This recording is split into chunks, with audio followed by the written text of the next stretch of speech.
Results are for amateurs, and if you're leading by chasing outcomes, you might be training your team to fail under pressure. You're expected to hit numbers you don't fully control, including market shifts, economic swings, leadership pressure, and somehow keep your team motivated while the ground keeps moving. They shut down the border between Canada and the United States. And initially, the thought was, well, what the heck does that mean for our business? That's John Leach, President and CEO of FLS Transportation Services. Leading through industries or external factors can massively change overnight. If they're putting in the effort, 90% of the time, they're going to be successful. The folks that aren't are the ones that think they can either shortcut their way or get some luck early on, and they think they're better than the process. When external forces take over, talent isn't enough, and past wins don't protect you. What they don't realize is the discipline activities that need to happen day in and day out for you to derive those outcomes. This episode, we unpack the leadership change that one CEO made when results stopped being enough. We'll hear how early wins can hide the very thing that eventually takes leaders down, and what separates teams that survive chaos from those that quietly break under it. Results are for amateurs. This is the CEO change that made winning repeatable. John, early in your career, you believed results were the job, but at some point that stopped being enough. What changed for you? When I started in sales way back when, back in the mid 80s, you thought sales was, if I was outgoing and could make a lot of friends, you'd be a great salesperson. At least that was my view. And what you learn, it's much more about the process than it is the outcome. And the way I think about it with my folks is, being transactional is not the way to go. So being transformational, not transactional.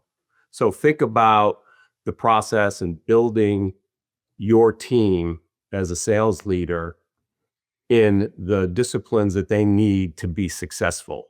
And don't worry about the outcomes. Most sales folks are focused on just getting that sale and just, enjoying the sale, which is a big part of it. But what they don't realize is the discipline, or what they don't want to do, a lot of folks, is do the discipline activities that need to happen day in and day out for you to derive those outcomes. So that's the way we think about it. That's the way I talk to my teams about it. And, ultimately those outcomes will occur if you're doing the right things day in and day out. Well, you certainly had a lot of success on the sales front.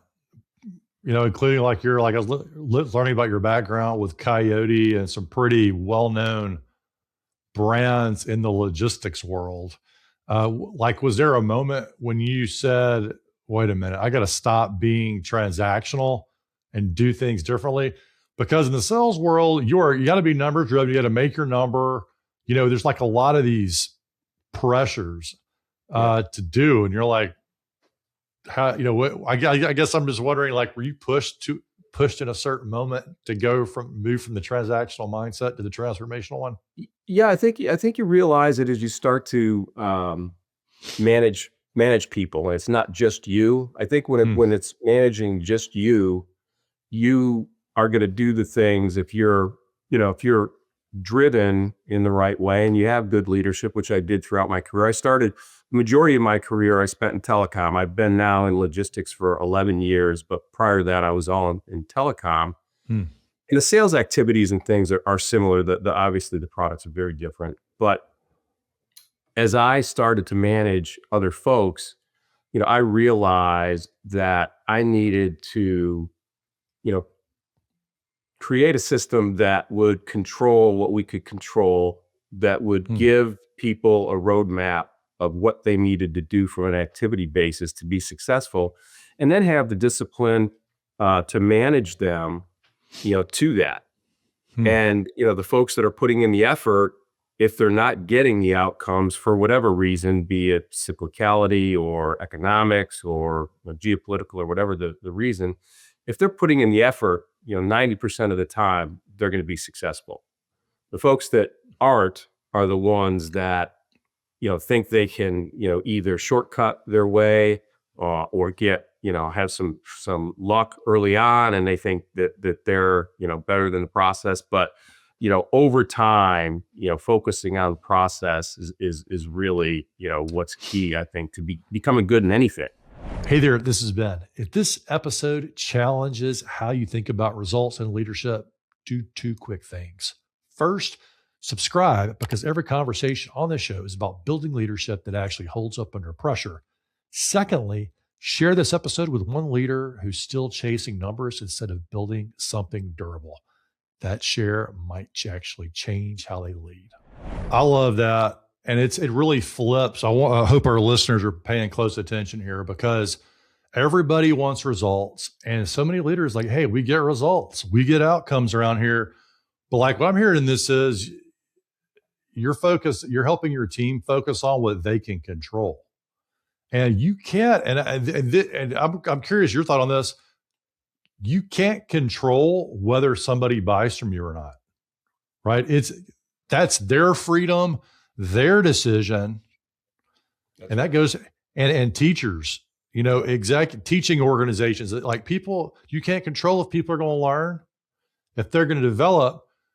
And I think the trick in leadership is what I'm hearing from you is being able to see through all of this and help the people focus on the activities they can do, that they can control, they can show up and actually physically do, that tend to lead to people buying or That's people right. learning or people developing and becoming great leaders. But you can't make them. How do you feel about that? It's really putting yourself in a position to win enough times that you're going to win.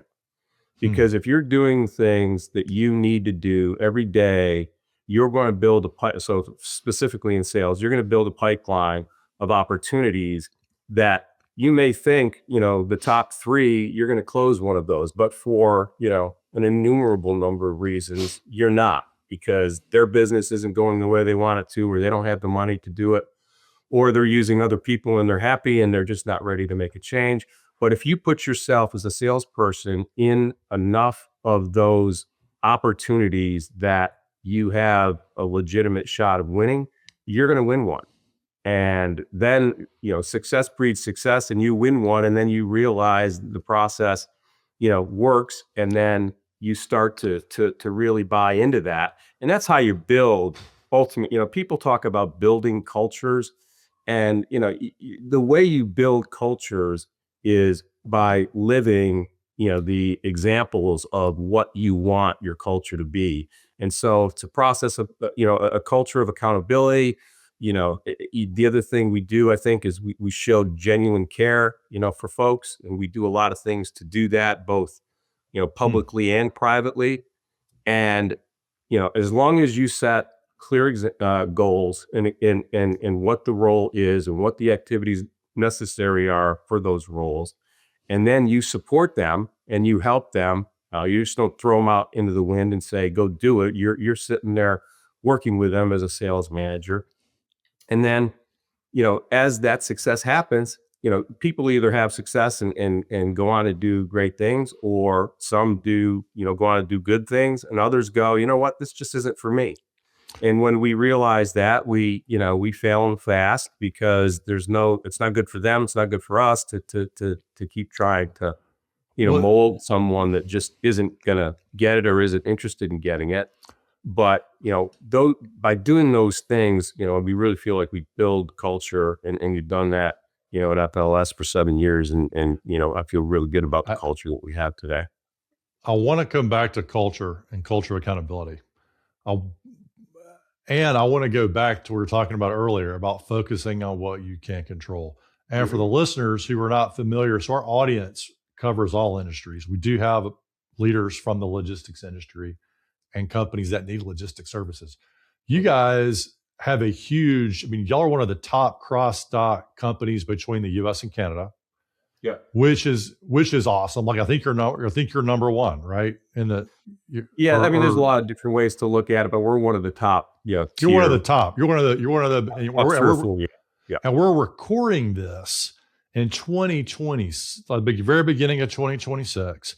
In 2025, things got interesting for you because the government administration did tariffs, and you're like a dominant cross-dock provider, probably making good money, providing good services.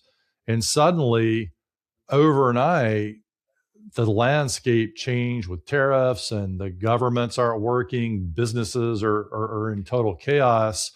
And I got a good chuckle looking at one of your previous interviews. They asked you about it, like, how are y'all dealing with it? And I think your quote was like, well, it just depends on the tweet that's coming out that day. and you're just like, I don't know.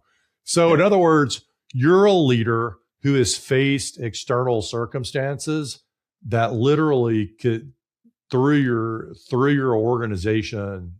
I mean, I can't imagine like the chaos, right? Of the external factors. I think that, how did you handle that? What was your playbook? How did you, what were the steps you were doing to get your people not to freak out and stay focused on like in control? So when and I think really that's when a leader, can step up and really calm the waters and let folks know by setting, a good course that things are going to be okay. But even if you go back, Ben, toward to COVID, when COVID happened, initially everyone thought the world was coming to an end, but for our business specifically, they shut down the border between Canada and the United States. And initially the thought was, well, what the heck does that mean for our business? And then, over the next couple of days, they, recognized that the transportation and trucking specifically was, integral to keeping, getting groceries and goods and all kinds of different stuff into the stores, both, from Canada to the US and US to Canada. So they opened it up. It still was very, very choppy to begin with, but we had redone our technology, our operating system, when I got there in the first year that we got there. And, thankfully that we did that and got that implemented by 2019. So when 2020, in March and April 2020, we had the ability to go remote and really not miss a beat. And my team, really, I was, so proud of how, on a dime, we switched from everyone being in an office to everyone being remote, and our business, initially dropped, but, over the next couple of months, that disruption was really good for our business. Yeah. But then you had the opposite problem, right? You probably were breaking because you were scaling so big. So much in COVID. Yeah, and this business is so cyclical. I mean, the tariffs and troughs are not for the faint of heart. And we've been in a trough now, for the last 3 years, which is typically about 18 months longer than a standard cyclical trough. So we've really been fighting hard to keep the business moving forward. And what do you tell your teams to keep them calm, focused, and not getting demoralized, or just saying, I'm done with logistics because of all these cycles? First, we were, I was thinking maybe they were thinking they would like be a lifer in logistics during COVID because business was so good. And now you've got these random tariffs that just are also upending. How are you keeping them? What do you like? What does your staff meeting look like? And what so we one of the things that we do, as a rule, is we communicate and try and over communicate. And one of the things I've learned is, even when you think you're over communicating to some people, you're not communicating enough. To other people, you're communicating too much. What we do, we are, I think, as transparent as an executive team to our branch directors, who are the 20 or so people across the United States and Canada that are managing the branches. And I lead a forecast call every week with the branch directors, and they forecast their month, and then they change it as the weeks go on. But in that, I will typically spend a couple of minutes talking about what I've either heard or the analysis that we're doing, or the investment bankers that I've talked to that have a good read on what's going on. And by giving them the sense that we have a good idea, whether it's good, bad, or indifferent about what's going on, and we're communicating that, I think it gives people a sense of calm that we understand what's going on in the business. We're managing the business based on those factors that we understand. And, again, sticking to what we can control and doing the things we have to do every day to do that. We know in managing this business that, the peak to trough is a 50% change in price. And so when you think about that, you go, well, geez, 3 years ago, I was getting 50% more Yes. than what I'm getting today for the same lane. And, so you've got to manage your expense cycle, very, very diligently to be able to benefit from that. But when you ask what makes people just say, screw logistics, I can't deal with the volatility. There are some Yes. people that say that. Most people understand it generally coming in, but by showing, what the cycles have done over the last 30 years, and that, even though it's darkest before the dawn, you're going to see that inflection positive. And once you see that inflection positive, you're going to be in that environment for, 18 months to 2 years. And, that's a really fun time to be in the business, but you got to understand that there's a downside to that cycle. Yes. And, by Yes. building good relationships and understanding your customers, at a deep level, you'll be able to be successful when things are good, and when they have the stick, as we say, and things aren't as good. You built a good enough relationship where they know they can count on you, and they'll continue to do Yes, so business. many good nuggets for our listeners there. So a couple of things that really sticking out to me is, one, you're going above and beyond to educate your mid-level leaders on the business. So it's not just go get the goal. Hey, we need to understand the macro of what are the drivers of our business, what's affecting the externals. We're not focusing or being controlled by them, but we need to understand this. And that alone can give a sense of calm, because you're like, okay, this is what happens in our business. And I think too many leaders, especially remote leaders like you, if you have 20 locations, they're not all in the same office, they don't seize that opportunity. So even if they're remote, different locations, to make sure you're educating them and you're being so transparent of how, like, what your thoughts on that.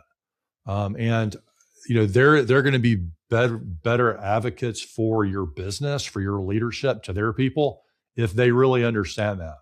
Yeah. And Because trust that. when you see, a 3-year trough, which is, outside the bounds of what the normal cyclicality is, you get pretty disheartened. But you keep focused, and that there are better times ahead. And I think we're setting up for 2026 to be that. There's a lot of things that are going on now specific to our business, but I think specific to the economy and tariffs and some of the deregulation that's going on. So we're cautiously optimistic about 2026 for our business. Yeah, and good, and that's why you got to talk about it, right? Because if you're showing up even when you're in a tough time, I think a lot of leaders are like, "Well, I'm going to be so transparent," and all you share is bad news. Like, I'm being sometimes you're like, I'm being transparent and sharing all bad news, but you also have to paint a vision, a positive vision that people want to be a part of. And if you believe the future is bright, like you're saying, the macro factors are going to swing, which they always do. You got to have a team ready to go. How do you, I'm thinking about communicating an optimistic vision and positive vision and getting them on board to commit to that. Are there certain ways that you approach that, or how's it best delivered, or how do you go about doing that? I think the consistency of the communication is the most helpful to build that over time. And in a business that's this cyclical, I think it's even more important, because you have to understand that, listen, we're owned by a private equity firm, And, I told a private equity firm when I started as CEO, I said, I'm not going to be as smart as you think I am in the good times, and I'm not going to be as dumb as you think I am in the bad times, because there are just forces there that you can around the edges control, but there are market forces that even, companies, billions of dollars in revenue to do what we do can't control those market forces. They can control the business. They can control the technology that they use the business. AI is becoming a much bigger part of what all of the transportation companies they're doing, and companies across all industries. But with that message and understanding that about your teams as well, you can be, disheartened by results, but as long as the folks are doing what they need to do on a daily basis and are showing that activity and showing that they're pushing the ball forward as fast as they can, it's just the market forces are there. We'll show where we are in most of them, and we have very good tenure at our branch director level and our executive level.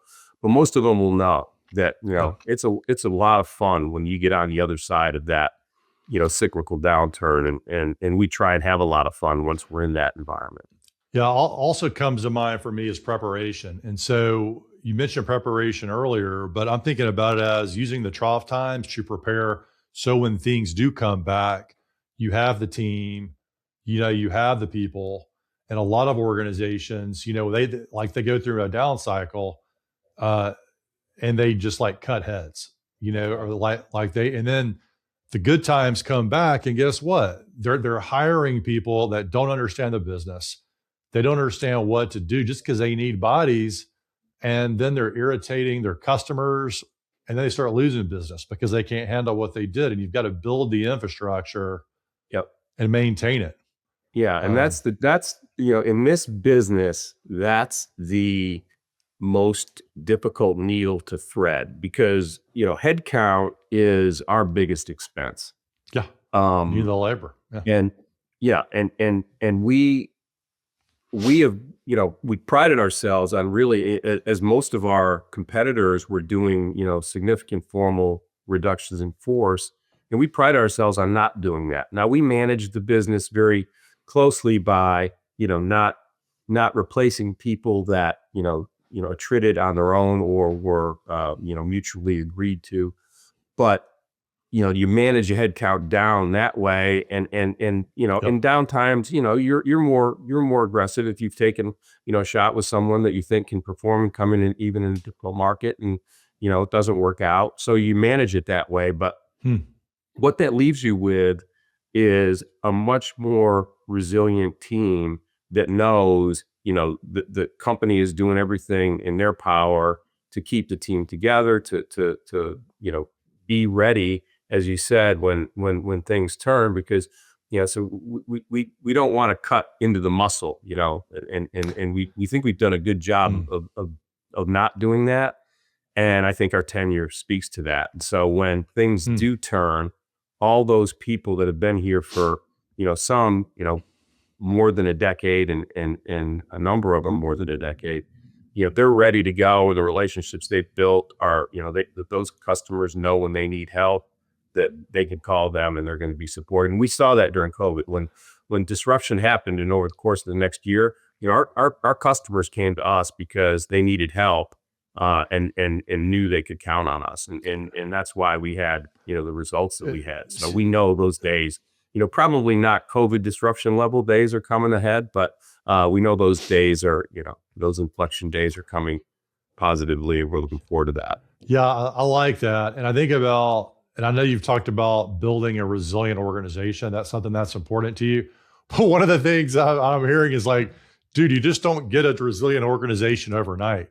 You get a resilient organization because you keep a team together who's been through feast and famine conditions, and they've seen them themselves. Like they know. You just don't get somebody, off the street and say, "Hey, we're going to be resilient, and we're going to send you through some sort of like Paris Island boot camp for logistics." Like, it just doesn't exist. You have to live it. Now, and we show people, that are struggling, that we're going to give them every opportunity to perform, and we're going to give them every resource that we can to perform. And listen, we're all made up of just a bunch of humans that have all the same kind of human problems everyone else does. And it's easy when someone's having a bad go of it to just say, you know what, we're going to go find somebody new. We don't do that, and that's a credit to we have a great head of Mhm. HR who's really helped define the culture as well by as we built it, Nicole Thompson, and so our folks know we're not going to bail on them quick. Now, at a certain point, when you've exhausted all the opportunities of support, and care, sometimes it's just not going to work out. But we think we go the extra mile to try and show and help and understand that, there are things out there that happen with folks that we need to be extra supportive of, and figure out creative ways to do that. Yeah, so much forethought in it culturally. Yep. Having an organization that understands. I'm thinking about the gambler. Got to know when to hold them, know when to fold them. Like Yeah. you have a playbook that people understand through that. But you're, maintaining that. And it's so, and I'm really glad that like you're joining us. I'll lead the team because we've had a lot of tech executives, and it's like a different world right now for them because it's like more speculative IT bets and everything just seems so rosy. And Nvidia is, on top of the world. But there are a lot of businesses like this, right? The meat and potatoes that are getting things around, for example, in logistics. And this is a very reality based like world that, Yeah. not to say that NVIDIA is not the real world, but it's like, hey, there's a lot of companies like this. Yeah. Leaders got to lead in a different way. Everything everything that you have in your office came to some place on a truck, probably. So Yeah, it had to get here. yeah, it's an integral part of the economy and going, and why during COVID, it was so important to keep it moving, and why the business performed the way it did.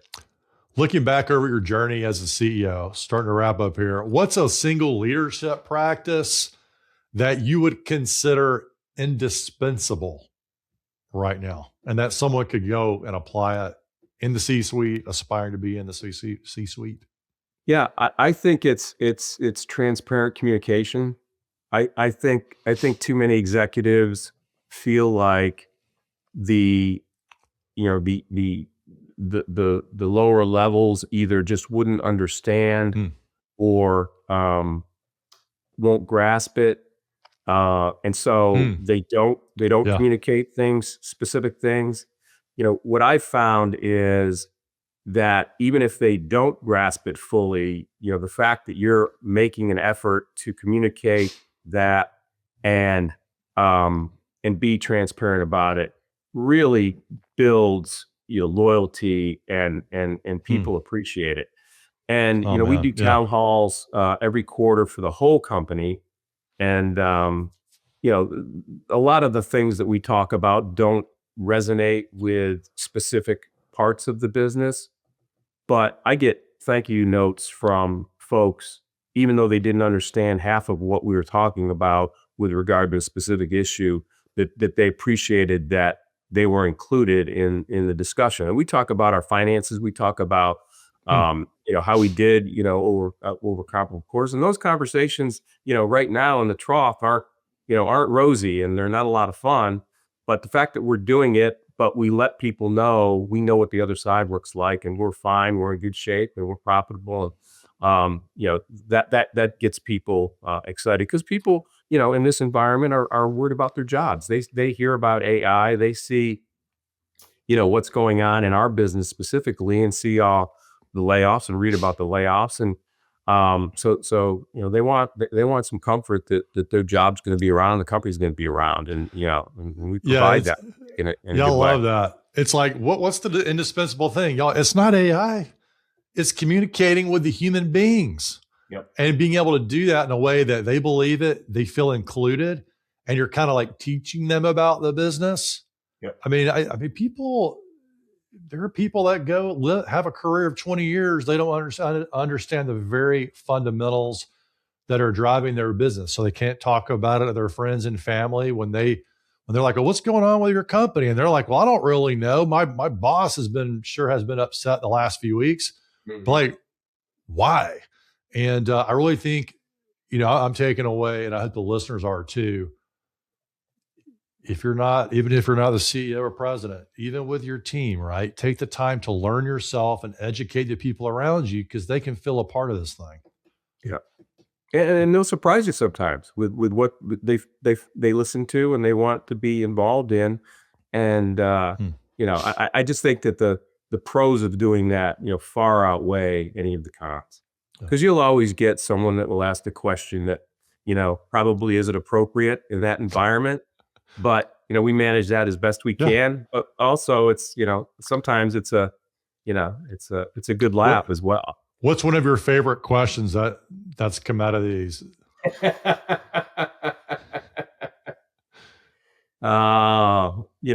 think one of the ones that we get is, especially because, we're a private company, people are interested in the financials. And so when we present the financials, people have very different levels of acumen around understanding them. So we get some pretty basic questions about that sometimes are funny, because people look at it and think one thing and it's really something very different. But I can't remember a specific question, because the ones that really get me, I try and forget about pretty quickly. But if we feel like it's something that because anytime someone asks a question, you could probably guess that there's probably 15 or 20 other people that want to ask it. We try and communicate, if there's a misunderstanding, why, and we'll have a recap, and we do a newsletter as well every quarter, and have a lot of different things there. So, a lot of different forms of communication that keep people involved and up to speed on what's going on in our business. John, it has been a fun one today. And thanks for being, just like you roll, transparent about the challenges that y'all have faced and how you tackle them and how you work with your team. And it sounds like to me, you guys are very well positioned for the future. Can't wait to see what y'all do next. Thanks, yeah, Ben. I appreciate it, Ben. And I feel more optimistic now than I felt in a long time about where we are. And I love my team. We got a great team. And I think there's a lot of tailwinds that are coming in 2026 that are going to make this a much better year. Let's go.